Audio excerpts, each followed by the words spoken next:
नमस्कार दोस्तों, स्वागत है आप सभी का एक बार फिर से आपके अपनी YouTube channel quality content studio पर। तो दोस्तों हम पढ़ रहे हैं आधुनिक भारतीय इतिहास को, जिसके अंतर्गत आज हम लोग कवर करने वाले हैं भारत के वायसराय से संबंधित इसके संपूर्ण इतिहास के संबंध में। लास्ट की दो वीडियोस में हमने दोस्तों भारत के गवर्नर जनरल और बंगाल के गवर्नर जनरल के संबंध में डिटेल से कवर किया है।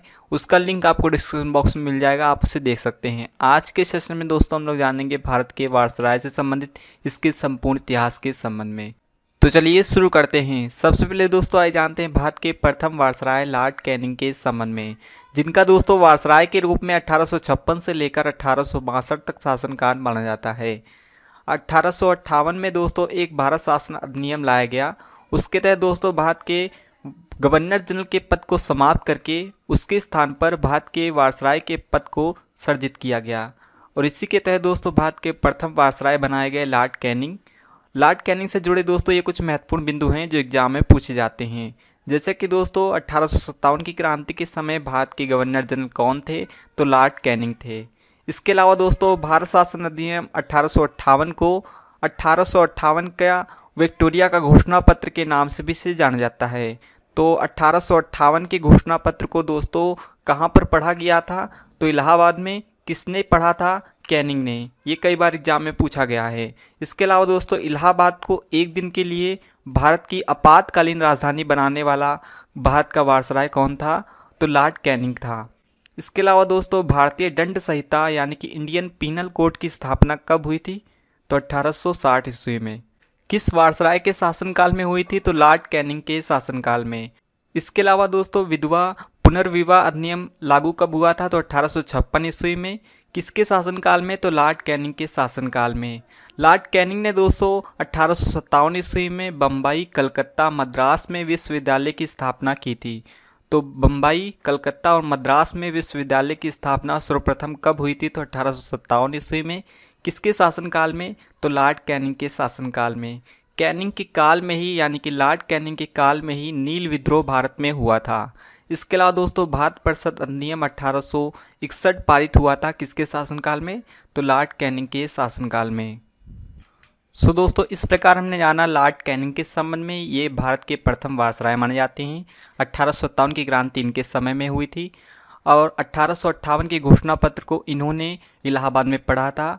इलाहाबाद को एक दिन के लिए भारत की आपातकालीन राजधानी इन्होंने बनाई थी। भारतीय दंड संहिता यानी कि इंडियन पीनल कोड की स्थापना इनके शासनकाल में 1860 ईस्वी में हुई थी।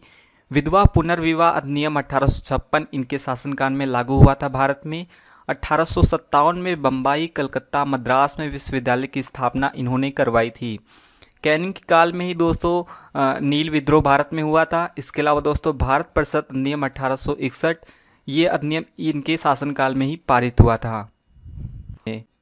इसी क्रम में दोस्तों आइए जानते हैं लॉर्ड मेयो के संबंध में, जिनका काल माना जाता है 1869 से 1872 तक। इनके शासनकाल में दोस्तों भारतीय सांख्यिकी बोर्ड का गठन हुआ था। और सबसे महत्वपूर्ण बिंदु है कि अंग्रेजी काल में दोस्तों प्रथम जनगणना कब हुई थी, तो 1872 ईस्वी में। उस समय भारत के वायसराय कौन थे, तो लॉर्ड मेयो थे। तो लॉर्ड मेयो के शासनकाल में दोस्तों पहली बार अंग्रेजी काल में प्रथम जनगणना हुई थी 1872 ईस्वी में। राजस्थान के अजमेर में दोस्तों इन्होंने अपने नाम से मेयो कॉलेज की स्थापना की थी 1872 ईस्वी में। इसके अलावा दोस्तों 1872 ईस्वी में ही कृषि विभाग की स्थापना हुई थी। तो 1872 ईस्वी में दोस्तों प्रथम जनगणना हुई थी अंग्रेजी काल में, और 72 में ही मेयो कॉलेज की स्थापना हुई थी, और 72 ईस्वी में ही दोस्तों 1872 ईस्वी में ही कृषि विभाग की स्थापना लॉर्ड मेयो ने की थी। और मेयो से संबंधित दोस्तों ये महत्वपूर्ण पॉइंट याद रखना है कि अंग्रेजी काल में सर्वप्रथम जनगणना किसके शासनकाल में हुई थी और कब हुई थी, तो 1872 ईस्वी में। किसके शासनकाल में, तो लॉर्ड मेयो के शासनकाल में।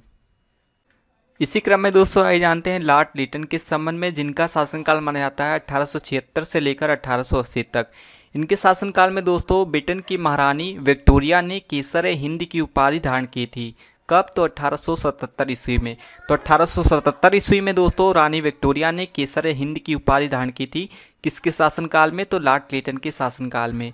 लिटन के काल में ही दोस्तों वर्नाक्यूलर प्रेस एक्ट 1878 ईस्वी में पारित हुआ था, जिसके द्वारा दोस्तों कई स्थानीय भाषाई समाचार पत्रों को बंद कर दिया गया था। तो समाचार पत्र को दोस्तों, स्थानीय समाचार पत्र को बंद करने के लिए एक एक्ट लाया गया था। इसे ही वर्नाक्यूलर प्रेस एक्ट कहा जाता है। ये किसके शासनकाल में आया था? तो लॉर्ड लिटन के शासनकाल में आया था 1878 ईस्वी में। इसके अलावा दोस्तों एक शस्त्र एक्ट भी पारित हुआ था 1878 ईस्वी में ही, जिसके तहत दोस्तों भारतीयों को शस्त्र रखने या फिर बेचने पर रोक लगा दी गई थी। इस प्रकार दोस्तों भारतीयों को शस्त्र रखने या बेचने पर प्रतिबंध लगा दिया गया था। किस अधिनियम के तहत? तो शस्त्र एक्ट 1878 के तहत। इसके अलावा दोस्तों लिटन के काल में ही, यानी लॉर्ड लिटन के काल में ही सिविल सेवा परीक्षा में प्रवेश की अधिकतम आयु सीमा 21 से घटाकर 19 वर्ष कर दी गई थी। किसके शासनकाल में या फिर किसने की थी? तो लॉर्ड लिटन ने दोस्तों सिविल सेवा परीक्षा में जो प्रवेश की अधिकतम आयु थी उसे घटाकर 21 से 19 कर दिया था।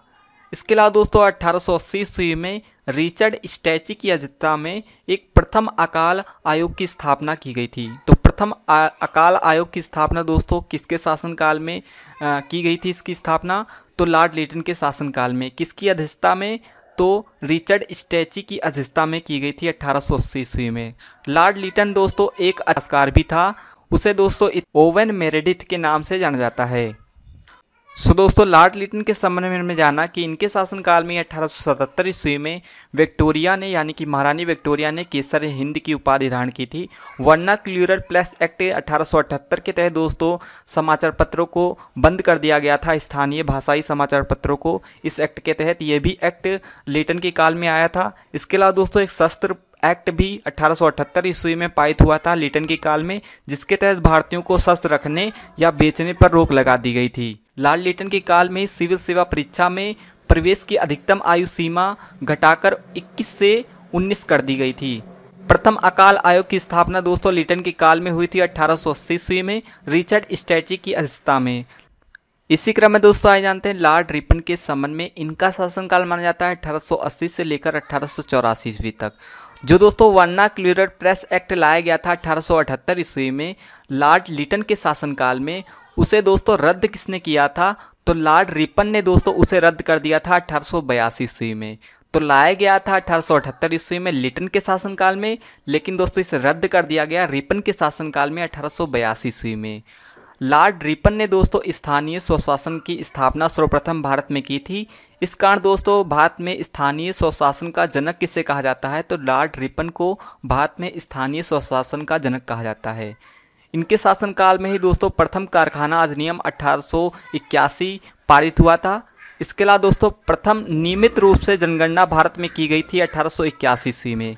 जबकि दोस्तों हमने पढ़ा था कि लॉर्ड मेयो के शासनकाल में 1872 ईस्वी में पहली जनगणना हुई थी।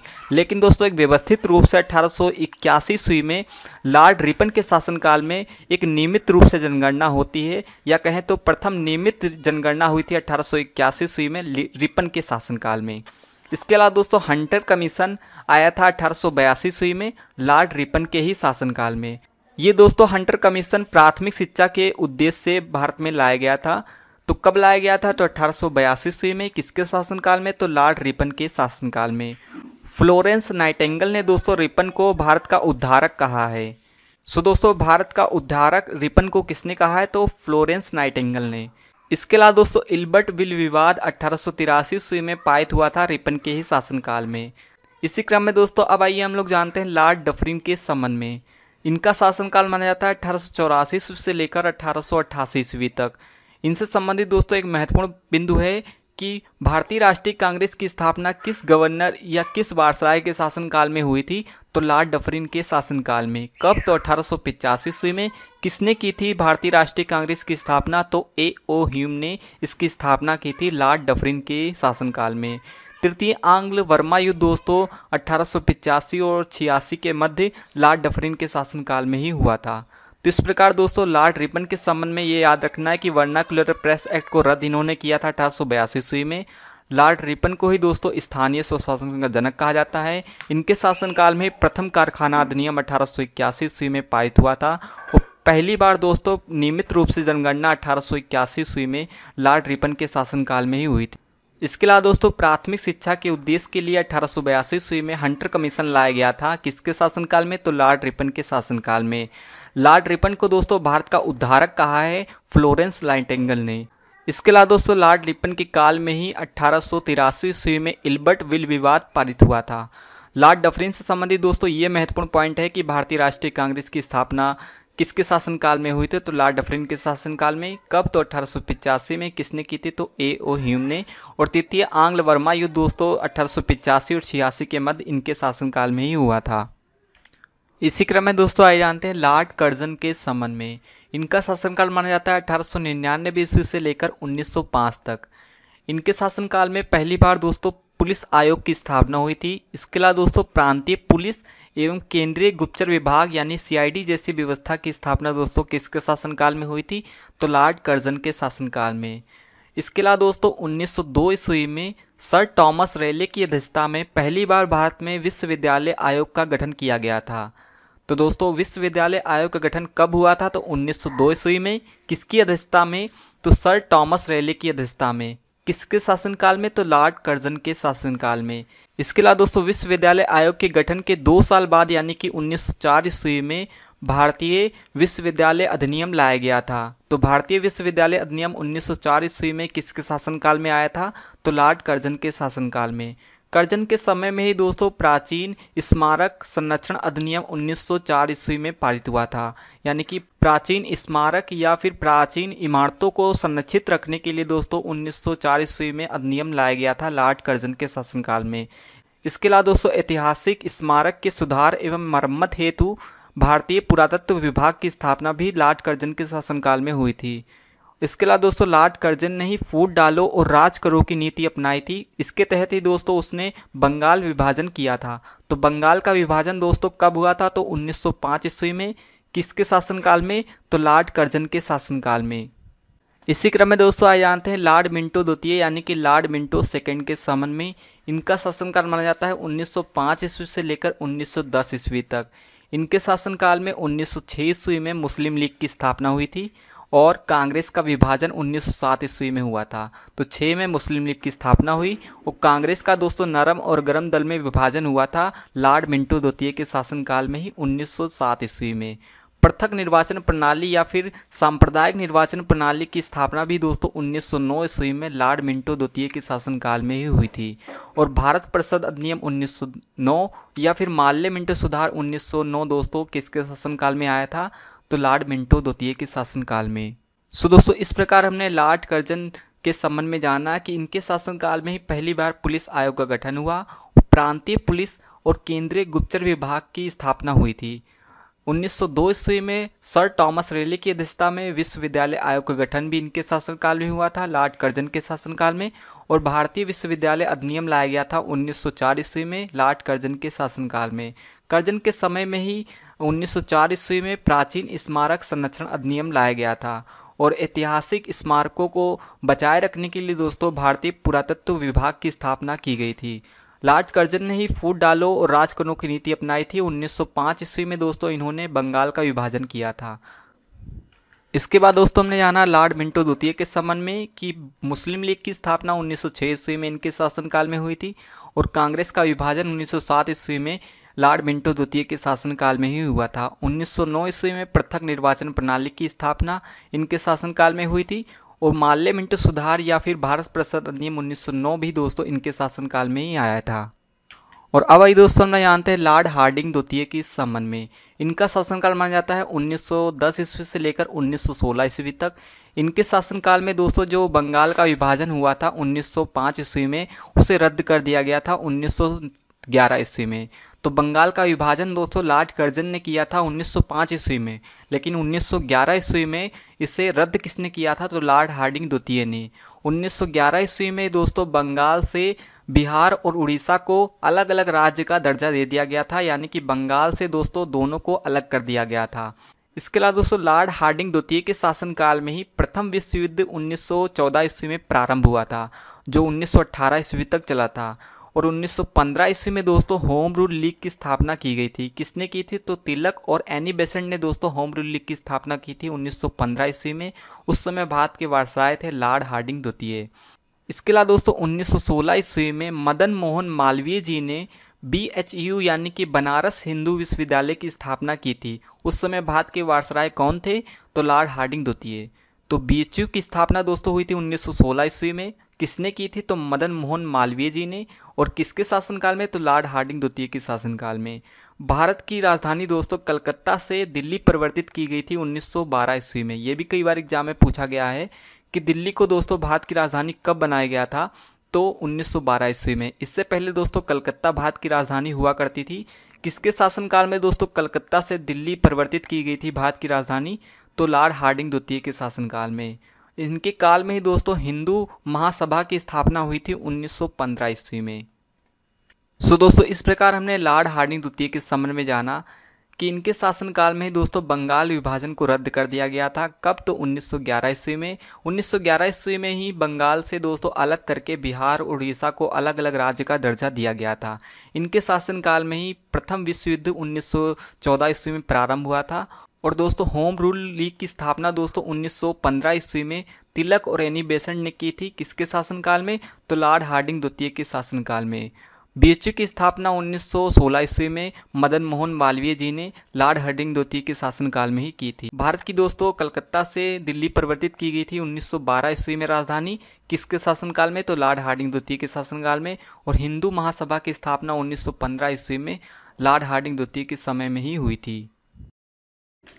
इसी क्रम में दोस्तों आइए जानते हैं चेम्सफोर्ड के संबंध में। चेम्सफोर्ड दोस्तों 1916 ईस्वी से लेकर 1921 तक भारत के वायसराय रहे थे। इनसे संबंधित दोस्तों कई महत्वपूर्ण बिंदु हैं जो एग्जाम में पूछे जाते हैं। जैसे कि दोस्तों लखनऊ समझौता 1916 ईस्वी में हुआ था। ये लखनऊ समझौता दोस्तों 1916 ईस्वी में हुआ था। उस समय भारत के वायसराय कौन थे? तो चेम्सफोर्ड थे। इसके अलावा दोस्तों होम रूल आंदोलन की शुरुआत भी 1916 ईस्वी में चेम्सफोर्ड के शासनकाल में ही हुई थी। और गांधी जी द्वारा 1917 ईस्वी में दोस्तों चंपारण सत्याग्रह किया गया था। तो चंपारण सत्याग्रह भी दोस्तों चेम्सफोर्ड के शासनकाल में ही हुआ था। इसके अलावा दोस्तों 1919 ईस्वी में चेम्सफोर्ड सुधार लाया गया था, जिसे इतिहास में भारत सरकार अधिनियम 1919 के अधिनियम के नाम से भी जाना जाता है। तो भारत सरकार अधिनियम 1919 कब लाया गया था? तो ये भी दोस्तों चेम्सफोर्ड के शासनकाल में लाया गया था, जिसे चेम्सफोर्ड सुधार के नाम से भी जाना जाता है। इसके अलावा दोस्तों 1919 ईस्वी में ही रोलेट एक्ट आया था। तो रोलेट एक्ट के समय भी दोस्तों चेम्सफोर्ड भारत के वायसराय थे। और जलियांवाला बाग हत्याकांड भी दोस्तों 1919 ईस्वी में हुआ था, तभी भी दोस्तों चेम्सफोर्ड भारत के वायसराय थे। इसके अलावा दोस्तों असहयोग आंदोलन की शुरुआत हुई थी 1920 ईस्वी में। तो शुरुआत के समय दोस्तों चेम्सफोर्ड ही भारत के वायसराय थे। तो असहयोग आंदोलन की शुरुआत के समय दोस्तों भारत के वायसराय कौन थे? तो चेम्सफोर्ड थे। इसके अलावा दोस्तों खिलाफत आंदोलन की शुरुआत भी 1919 ईस्वी में हुई थी, जो चला था 1921 ईस्वी तक। और असहयोग आंदोलन चला था 1922 ईस्वी तक। तो दोस्तों खिलाफत आंदोलन की शुरुआत भी चेम्सफोर्ड के शासनकाल में हुई थी। तो इस प्रकार दोस्तों हमने जाना चेम्सफोर्ड के शासनकाल में लखनऊ समझौता हुआ था, होम रूल आंदोलन हुआ था, चंपारण सत्याग्रह हुआ था, चेम्सफोर्ड सुधार लाया गया था, रोलेट एक्ट आया था, जलियांवाला बाग हत्याकांड हुआ था। इसके अलावा दोस्तों असहयोग आंदोलन की शुरुआत और खिलाफत आंदोलन की शुरुआत भी चेम्सफोर्ड के शासनकाल में ही हुई थी। इसी क्रम में दोस्तों आए जानते हैं लॉर्ड रीडिंग के संबंध में, जिनका शासनकाल माना जाता है 1921 से लेकर 1926 ईस्वी तक। इनके शासनकाल में दोस्तों एक चौरी चौरा नामक स्थान पर एक घटना घटित हुई थी 1922 ईस्वी में, जिसमें कहा जाता है कि दोस्तों एक चौरी चौरा नामक स्थान पर एक पुलिस थाने में क्रांतिकारियों के द्वारा आग लगा दी जाती है, जिसमें 22 पुलिसकर्मी मारे जाते हैं। और इस हिंसा के कारण ही दोस्तों महात्मा गांधी जी द्वारा जो असहयोग आंदोलन चलाया गया था वो 1922 ईस्वी में वापस ले लिया जाता है। तो असहयोग आंदोलन की शुरुआत हुई थी चेम्सफोर्ड के शासनकाल में, लेकिन दोस्तों ये वापस लिया गया था लॉर्ड रीडिंग के शासनकाल में। कब? तो 1922 ईस्वी में। स्टार्ट कब हुआ था असहयोग आंदोलन? तो 1920 ईस्वी में। इसके अलावा दोस्तों स्वराज पार्टी की स्थापना हुई और भारतीय कम्युनिस्ट पार्टी की स्थापना भी 1925 ईस्वी में लॉर्ड रीडिंग के शासनकाल में ही हुई थी। इसके अलावा दोस्तों 1925 ईस्वी में काकोरी नामक स्थान पर क्रांतिकारियों के द्वारा एक ट्रेन डकैती की गई थी, यानी कि काकोरी ट्रेन डकैती 1925 ईस्वी में हुई थी। उस समय भारत के वायसराय कौन थे? तो लॉर्ड रीडिंग थे। इस प्रकार दोस्तों हमने जाना कि लॉर्ड रीडिंग के संबंध में किनके शासनकाल में ही 1922 ईस्वी में चौरी चौरा की घटना होती है, और इसी के कारण ही महात्मा गांधी जी द्वारा 1922 ईस्वी में असहयोग आंदोलन वापस ले लिया जाता है। स्वराज पार्टी की स्थापना 1922 ईस्वी में इनके शासनकाल में हुई थी और भारतीय कम्युनिस्ट पार्टी की स्थापना भी 1925 ईस्वी में और काकोरी ट्रेन डकैती भी 1925 ईस्वी में लॉर्ड रीडिंग के शासनकाल में ही हुई थी। इसी क्रम में दोस्तों आइए जानते हैं लॉर्ड इरविन के संबंध में, जिनका शासनकाल माना जाता है 1926 ईस्वी से लेकर 1931 ईस्वी तक। इनके शासनकाल में दोस्तों साइमन कमीशन भारत आया था 1927 ईस्वी में और नेहरू रिपोर्ट प्रस्तुत की गई थी 1928 ईस्वी में। तो नेहरू रिपोर्ट दोस्तों कब रखी गई थी? तो 1928 ईस्वी में ये रिपोर्ट रखी थी मोतीलाल नेहरू ने, जिसमें दोस्तों भारतीय अधिराज देने की मांग की गई थी। यानी कि भारत को अधिराज देने की बात किस रिपोर्ट में की गई थी? तो नेहरू रिपोर्ट में। कब? तो 1928 ईस्वी में। कि उस समय भारत के वायसराय कौन थे? तो लॉर्ड इरविन थे। इसके अलावा दोस्तों कांग्रेस का लाहौर अधिवेशन हुआ था 1929 ईस्वी में। उस समय भी दोस्तों भारत के वायसराय कौन थे? तो लॉर्ड इरविन थे, क्योंकि इसमें पूर्ण स्वराज का संकल्प रखा गया था कांग्रेस के द्वारा। तो पूछा जा सकता है कि किस अधिवेशन में पूर्ण स्वराज की मांग की गई थी? तो कांग्रेस का लाहौर अधिवेशन हुआ था 1929 ईस्वी में। उस समय भारत के वायसराय कौन थे? तो लॉर्ड इरविन थे। इसके अलावा दोस्तों दांडी मार्च और सविनय अवज्ञा आंदोलन शुरू किया गया था गांधी जी द्वारा 1930 ईस्वी में। उस समय भी दोस्तों भारत के वायसराय थे लॉर्ड इरविन। और गोलमेज, पहला गोलमेज सम्मेलन हुआ था 1930 ईस्वी में, दूसरा होता है इसके एक साल बाद 31 में और तीसरा होता है दोस्तों 1932 ईस्वी में। लेकिन दोस्तों पहले गोलमेज सम्मेलन के द्वारा भारत के वायसराय कौन थे? तो लॉर्ड इरविन थे, जो हुआ था 1930 ईस्वी में। इसके अलावा दोस्तों गांधी इरविन समझौता हुआ था 1931 ईस्वी में। उस समय भी दोस्तों भारत के वायसराय कौन थे? तो लॉर्ड इरविन थे। तो इस प्रकार दोस्तों हमने जाना कि लॉर्ड इरविन के शासनकाल में साइमन कमीशन भारत आया था 1927 ईस्वी में। इनके शासनकाल में ही नेहरू रिपोर्ट रखी गई थी 1928 ईस्वी में। ये रखी थी मोतीलाल नेहरू ने। इसमें अधिराज देने की मांग की गई थी। कांग्रेस का लाहौर अधिवेशन हुआ था 1929 ईस्वी में। इसमें पूर्ण स्वराज का संकल्प रखा गया था। उस समय भारत के वायसराय कौन थे? तो लॉर्ड इरविन थे। दांडी मार्च और सविनय अवज्ञा आंदोलन की शुरुआत हुई थी 1930 ईस्वी में। उस समय भारत के वायसराय थे इरविन। और पहले गोलमेज सम्मेलन जो हुआ था 1930 ईस्वी में और गांधी इरविन समझौता हुआ था 1931 ईस्वी में। उस समय भी दोस्तों भारत के वायसराय थे लॉर्ड इरविन। इसी क्रम में दोस्तों आइए जानते हैं लॉर्ड विलियम गटन के संबंध में, जिनका शासनकाल माना जाता है 1931 से लेकर 1936 ईस्वी तक। पहला गोलमेज सम्मेलन दोस्तों लॉर्ड इरविन के शासनकाल में हुआ था, जबकि दोस्तों दूसरा गोलमेज सम्मेलन हुआ था 31 में और तीसरा गोलमेज सम्मेलन हुआ था 1932 ईस्वी में। ये दोस्तों दूसरा और तीसरा गोलमेज सम्मेलन लॉर्ड विलियम गटन के शासनकाल में हुए थे। इसके अलावा दोस्तों सांप्रदायिक अधिनिर्णय लिया गया था 1932 ईस्वी में इनके शासनकाल में। इसके अलावा दोस्तों पूना एक्ट होता है 1932 ईस्वी में महात्मा गांधी जी और बी.आर. अम्बेडकर के मध्य। तो महात्मा गांधी और बी.आर. अम्बेडकर के मध्य ही पूना पैक्ट हुआ था 1932 ईस्वी में। उस समय भारत के वायसराय थे लॉर्ड विलियम गटन। इसके अलावा दोस्तों भारतीय सेना अकादमी की स्थापना भी देहरादून में 1932 ईस्वी में लॉर्ड विलियम गटन के शासनकाल में ही हुई थी। और सविनय अवज्ञा आंदोलन दोबारा चलाया गया था 1934 ईस्वी में। उस समय भारत के दोस्तों वायसराय थे लॉर्ड विलियम गटन। और भारत सरकार अधिनियम 1935 के समय में भी दोस्तों भारत के वायसराय थे लॉर्ड विलियम गटन। तो इस प्रकार दोस्तों हमने जाना लॉर्ड विलियम गटन के संबंध में कि दूसरा और तीसरा गोलमेज सम्मेलन इनके शासनकाल में हुआ था 1931 और 32 में। और सांप्रदायिक अधिनिर्णय भी 1932 ईस्वी में हुआ था इनके शासनकाल में। और पूना पैक्ट भी इनके शासनकाल में हुआ था।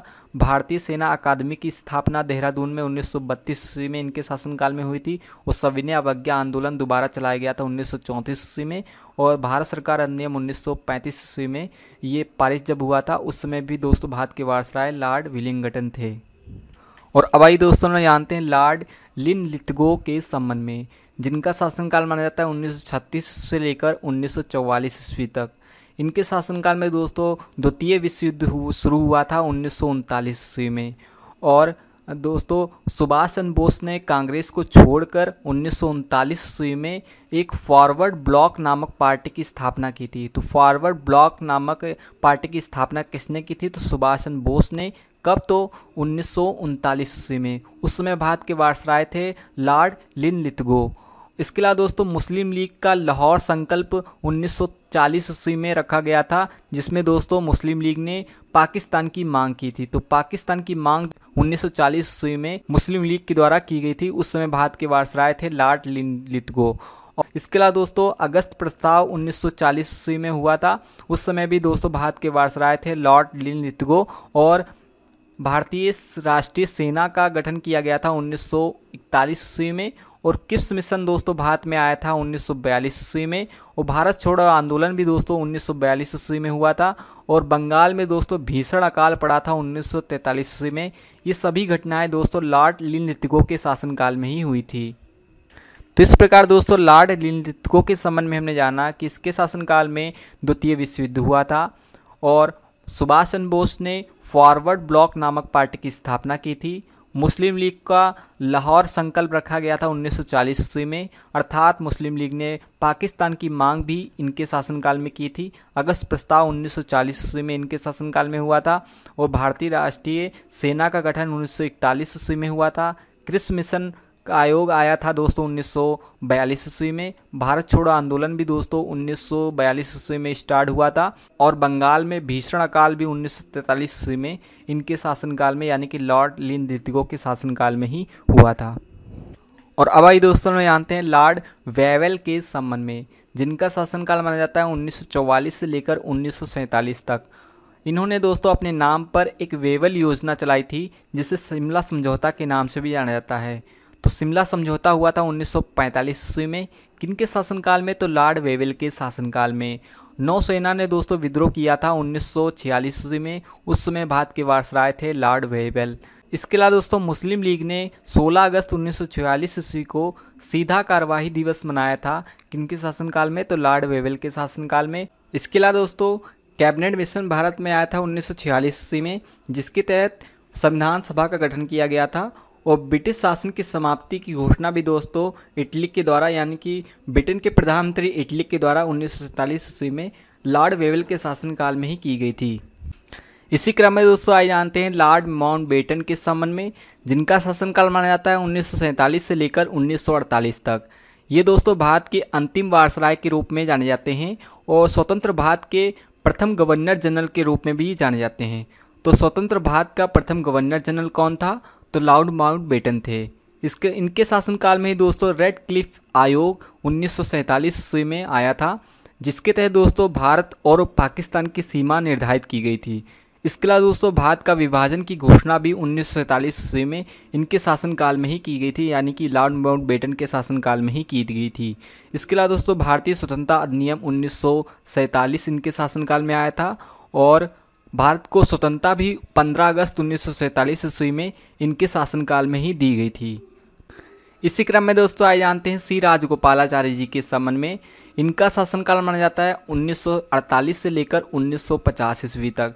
ये दोस्तों स्वतंत्र भारत के प्रथम और अंतिम भारतीय गवर्नर जनरल माने जाते हैं। याद रहे दोस्तों, ये स्वतंत्र भारत के प्रथम गवर्नर जनरल थे, लेकिन दोस्तों ये स्वतंत्र भारत के प्रथम और अंतिम भारतीय गवर्नर जनरल थे।